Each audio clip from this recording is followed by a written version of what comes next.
What is the best evidence you've gathered? This is a great one for us because there's a huge amount of enthusiasm always for practitioners to describe their work. People are very keen to talk about the positive impact their work has. And we use a methodology with pictures so that people can consider what has been their best piece of evidence.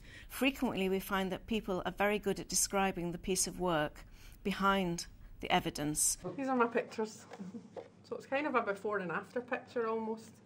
So this one's like sinking, but it's also old. And it reminded me of some of my adult learners. And it was with regards to technologies and computers. And they were saying things at the start like, I'm too old to learn this. And that's what put me in mind of this one. So it's like a before and after version. So we try very hard to pull out from their description what it was that made it the best piece of evidence. And often that's things like it being robust, about it being something that moved them, stimulated their imagination, made them feel that their job was worthwhile.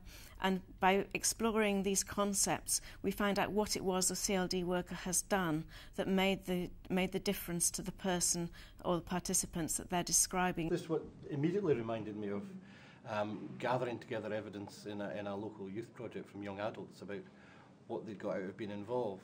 What we did was really just went around and gave 3 sentences about what their involvement had meant to them, why they'd used the youth project in the first place, and what difference it had made beyond that. It was for putting together an annual report, so all the young people knew that their comments were going to be published or potentially published and available to other people, but they were still willing to do that, partly because they recognised the importance of gathering evidence about what we were doing and about providing the evidence. It's very important to help participants to understand what the best evidence actually is, and often it's evidence that has an impact that shows that the CLD worker has made a difference.